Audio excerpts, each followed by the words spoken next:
How are you? Pretty good. I'm going to do my whole demo in an offensive British accent. Is that all right?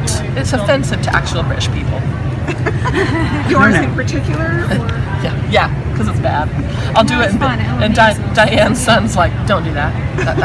That's a combination of two weird accents. Please stop. I'm like, oh, okay. So excited about the new stuff. Have you had a good show so far? Isn't it? Don't you want to go home and make something? I mean, isn't it like, oh, this stuff is so... No sleep. You don't need to sleep. You don't need to do your laundry. And there's Taco Bell for food. All right. So new stamps and stencils that I have this time. Of course, because this is the bread and butter of what we do. We gotta always have to have more. Never enough, right? So I took the birds from the very first release, and then I also took the two birds that came in that clear little Christmas set that was so popular and sold out so fast, and I shrunk them so that they're good for cards and tags, because sometimes you want more of them to appear. You want to do a whole family, or you want to do a mama and a baby, so you can do the big one from the first set and a little one. So more options with the birds. So birds that are smaller. Okay, a little known fact. For 8 years, I was a demonstrator for a home-based stamping company, and I spent my life making cards. And so I am a card maker, and I do identify with card makers, and I know how card makers think. And we like words to go with our cards, correct? So that's why this set is here. So a little bit of handwriting and sentiments, and then I wanted some of them not to be, I mean, I do have Merry Christmas in there, but I also have You Can Do Hard Things, I'm Here For You, You Did It, Yay, like a little bit different. As well, Happy Everything, because I think that could be anniversary, I think it could be wedding, right? So this is new for my card making. I'm going back to my roots with this release, as you will soon see. So card making roots as well. I did fellas because I've got women, you got to have the boys too, right? We got to give the boys equal time, and I have 3 boys. So had to have some fellas. This one is also popular images shrunk down so that they're more versatile. So that you have little bee, because the other bee was fantastic. I'm obsessed with that bee, but he doesn't fit on a flower because he's kind of big, right? He's way out of proportion. So now look, there's a little bee that can go on the big flower from the other set, right? So isn't that kind of, don't you love that, May? So cool. Oh, let's soul gaze too, May. We always look at each other. We're like, hello. We're soul sisters. It's a weird thing. This set I'm really in love with. This funky journal shapes. Every single stamp in this set has a coordinating mask. So either the mask that came out with this release, so there's one set of masks from this release, or they came out in previous releases. Okay, why bother having a stamp and a mask that match? What's the point? Why not, right? Because we can. Also, one of the keys to making art, mixed media, that doesn't get away from you is repetition. And I think sometimes people will start making stuff and they're like, I own 40 stamps, I'm going to use them all. And then your piece, you don't know where to look, and it gets away from you. And the number one thing missing in mixed media is restraint, including in my own work, because I am king and queen of overdoing. That's what I made a whole career of, overdoing. But it's like Coco Chanel says, you should get dressed for the night, put on your accessories, and then take off 2 things. I think mixed media is a little bit like that. Maybe we shouldn't do the last 2 techniques, and maybe we should limit our focus a little bit. So this means you can have backgrounds with the imagery and focal points with the imagery, and you can mix and match those shades and repeat them to make your piece really manageable. That makes sense? So masks and stamps that match. This little set, this is me, and this is Lady Diane Reevely. And I just think it's fun. Can you just see her? Is that not her smile still? She's like... This is fun because I like to marry a vintage image with my, explosion of color. I just think it's kind of fun to have that juxtaposition of, oh, you've got this kind of vintage looking image on Dina's crazy colors. I like that. So that one's good fun for that reason. New stencils are here as well. Some of them are shrunk down from previous ones. This woman was popular, but someone said to me, I can't put her on a tag, she's too big. I'm like, oh yeah. So now they're smaller, so they'll fit on cards and tags. Also, this is like the greatest hits version. These are all available in a larger form, and then now also smaller. And I find that the ones that have a lot or an assortment are on my desk constantly. Don't you find that to be true? Because you don't often use all 6 by 9 inches of a stencil at once. Don't you find you use little and move it, or you know what I mean? So what's nice about this is there's a little bit there, you get just the stenciling you need, you move on. It's like 3 for 1. Isn't that cool? Sure. You're like, whatever, like, yeah, perfect. So the new media board, I'm just so excited about. So just like I was, or am a card maker, a stamper for many, many years, started scrapbooking in '95, I started stamping in '96. Stamping got into my blood like a drug. Did you guys feel that way when you discovered stamping? I mean, I was an English major in college. I had boxes full of books in the garage. I'd run to the used bookstore and sell them, and then I would run to the stamp store and spend the cash. And my son was about 1.5 or 2, and he was super bratty, and he was, and so I would give him a sucker, and I would put it on my shoulder, so my hair was really sticky because he would be eating the sucker, like drooling on my hair. A lollipop. Lolly. And I would hold his legs down with this. So he's on my shoulders, eating a lolly, holding his legs, and then I'm like, I have 5 minutes to buy stamps. And so I would, anyway, I was addicted. So that happened in '96, and then in 2005, I started really art journaling full force. I'd done a little bit before that, so I've been art journaling for more than a decade. And back then, when we started art journaling, there weren't great Dilutions journals to buy. I mean, even moleskins you couldn't find. I mean, there was not that much to use, and so we were making our own. And so I learned bookbinding, and I come from a bookbinding background. There's something so satisfying about taking flat blank pieces of paper and ending up with a book. And so that's why this is so awesome, because it's a great cover and foundation to make book projects and that sort of thing. And as a store owner, it's really nice because sometimes you're like, you know, somebody will say, oh, I want chipboard for a book, and then they all run to the dollar store and buy cereal boxes or something. This is something in your shop that you can point people to, that this completes the project, or we're not sending people away to buy chipboard in some other source. Does that make sense? One side has a canvas, fondle, please. One side has a canvas finish, or is canvas. It is canvas adhered. It is primed. Anything primed in a factory is not good enough for Dina, so I would always put another coat of gesso on, but I would probably call it gesso optional because it does have a thin factory given primer. One side is just a paper backing. Now that said, that paper backing, which probably is not intended to be painted, I painted. Tim said, of course you did. Of course you painted the back. Because here's a little board book that I made. I just cut the 9 by 12 sheets in quarters and did the board book. And so some of it's the canvas and some of it's the smooth back. And you really can't tell as you're flipping through. I mean, once your project is decorated completely, it's just a great little board book.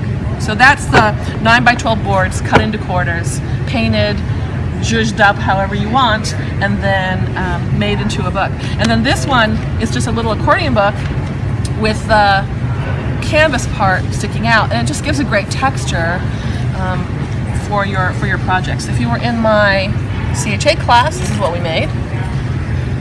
Great little wall hanging, cute, fun. Punch it with a crocodile. The board punches like easy with a crocodile. Unlike canvas boards that you buy at the art store that are wrapped, you know, paper backed, you know, this can be cut. So not really with a paper trimmer, but with a guillotine cutter or a knife and a ruler, you can easily cut this for any sort of size projects that you want it to be.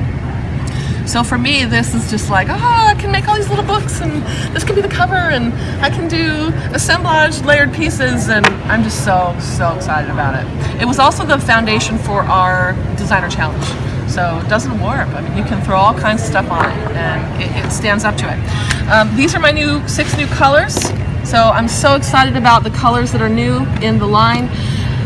Many of the colors that we had before have been very similar in value. I chose them that way on purpose so they would blend well. Value just means kind of like intensity. So pastels all have the same value. Jewel tones all have the same value. Does that make sense? So this adds more deeper values to the line, which I really think help rounds it out. And I'm just obsessed with them. I love them. That painting, that 24-inch abstract I did, it's all the new colors except for 2. I added sky blue to that painting, and I added white. The rest is the new stuff. That's the first thing I made when the samples came in the mail. I was like, oh. And it has the great consistency that all of Dina Wakley Media paint has. It's a heavy body paint that will hold structure, but it can be thinned down to be watercolor. So look at this. An artist friend of mine from Maine made this. It came and I was like, oh my gosh, look how it looks truly like watercolor. She even did the wet technique where you splatter it while it's wet on wet and get the texture in there. This is my acrylic. And so what I love about that is that it's my acrylic that doesn't lose pigmentation when a little bit of water. It's not going to break and end up like weird watery paint water. It's still going to look like paint, just thin and a little more transparent. So I think it's so versatile. It's the best of both worlds. It can be thick and impasto like Van Gogh, and then it can be thin like watercolor. And I mean, how versatile is that? I mean, so versatile. I love this too. So I told her she's never getting rid of me. She's gonna help me all the time. So on this board, what I did is I took gesso and I took the paint combs that came out in the last release, and I just kind of made a few marks. You can kind of see there's a few textury bits in that on the gesso. Janine, can you see a little bit? And what I like to do is I start with a little paint, and if I put it on thick, the great thing about the paint is that, let me see if I'm wiping it on my outfit. It will remain thick because of the body of the paint. A lady told me the other day, I just thought that you called this heavy body. I thought that's so insensitive. And I'm like, that's an art term. I didn't make that up. I'm like, I'm really sorry you felt like it was insensitive. Kind of horrified about that, but okay. So nice and thick paint. And oh, Dina. Tim's like, why are you a mess? I'm like, I don't know. I can take the end of a brush and I could scribble and write in that, okay, and it would dry like that. Or I could add a little water and amazing things happen. Turns watery and watercolor. So I like to leave half of it thick, and then I like to blend out the edge and let it feather out that direction so that I've got both thick and thin in the very same piece, and it just makes for an interesting piece. That painting is how I did that. If you get closer to it, one side is really thick and then you can see it thin out as it goes across the wave. Yeah. Now the mica sprays, everybody uses these a little differently. They're a solid mica in a binder, and if you spray them on a tag, often you think, oh, I ruined that tag. Because when you spray the mica on the tag, I don't want green. I want my red. I'll find it here in a minute. Really, the binder shows up. Thank you. And you think, oh, I don't know about that. When it's dry, when that binder's evaporated, it's going to look pearlescent, and that's when the magic really happens. Thank you. Now, blue and red make purple, except these are solids. The mica solids don't mix, really, but the light will bounce off all those solids, and it will look purple to our eyes a little bit. And so I've been addicted to using them together, of course. Because can I use them the usual way? No. In fact, I've been so obsessed with these, Patty keeps having to send more. Can you make this? No, I have no more mica. I need you to mail me more, because I'm like, and I don't just sprinkle a little, I puddle this stuff. All right, so I'm going to spray into the wet layer that I just made. And what's going to happen is, those mica solids are going to float around there in that puddle, and then when they're dry, they are going to look amazing. Let me find one that's super mica-y. That one's not. People were fondling them earlier. That's not the one I'm looking for, though. La la la. Oh, here we go. Can you see the mica on that? See how there's just a little section that's pearlescent? Okay. And that tends to be how I would like to use it. I don't necessarily want the whole thing to be covered, but I want it to float in my layers. And doesn't that give it an interesting quality? I just think it's gorgeous. And you can see the texture of the gesso poking through, because as soon as I wet my paint, it's going to roll away from anything high. So all the gesso that's textured and high, it will roll away from. And so it's going to pop out. That makes sense? There's a price to pay for that. That price is time. Now it has to dry. People always say, how long does your paint take to dry? And I always say, where do you live? And how's your relative humidity? And how, do you leave your fan on? And I don't know. It takes what it takes. I'm not a big believer in heating my paint with a heat tool. Acrylic paint is plastic, and yeah, it'll bubble and release a few fumes. So probably not, just let it air dry. While one thing is dry, move to something else, start stamping. If that's going to be my background, I would move and I would start stamping and coloring for my focal point. That makes sense? So in a class, I do the same thing. I'll have people make wet backgrounds, we set them aside, and then we work on the focal points or other elements of the project. Because if I hear a heat tool, I'm like, who's heating something? Turn it on. Heat tools are wonderful for ink, but they're not the best for my thank you. Now she distracted me. Heat tool is not the best. Yeah. Good stuff there. So I did the mica. Oh, the ink pad. Where is it? These are the new ink pads. Where's the one that has the real label on it? Here we go. This is my prototype pad. So these are new for all of us. I'm sure everybody's talked about their ink pad, right? So the colors that I chose are Tangerine, Ruby, Ocean, and Night. Hallelujah, the angels sing. So Night is my favorite neutral. You might say, why would Night be a neutral? It's navy blue. I'm going to write an essay called Why Dina Believes Blue is a Neutral. Because your jeans are blue. What shirt matches your jeans? Everything. The sky's blue. What looks good against the sky? Everything. I really do think I could make an argument that blue is a neutral. I really do. And so Night is my most used dark neutral. My first paint line first came out. I didn't even have black paint in the line because I use Night. Night is the dark color of choice for me. It's a little less harsh than black. And so I had to have Night ink. And it just gives you kind of a different little look if you stamp with the Night. It's just, it's just fun. It's the new black. Night is the new black. So super excited about this as well. Can see that incorporating in many ways. And of course, archival ink's the best. It works on acrylic. So, it's a little oily, dries on acrylic, permanent on acrylic. People say, how are you stamping on that? Archival. You don't need any other ink. Archival is, well, you do need distress for regular paper, but archival on acrylic is what you need. It's absolutely wonderful. Anyone have questions about any of the thing I've talked about? Don't you want to make something? I wish this could be hands-on. Yeah. I would really get you guys dirty. That'd be so fun. Totally. See how dirty Especially first thing in the morning, right? And I'm not. I know. All clean and pretty. You've seen it worse. I know. You've seen it worse. I had, yeah. And then I forget that I look like this, and I go places, and people will say, have you been painting? And I say, no.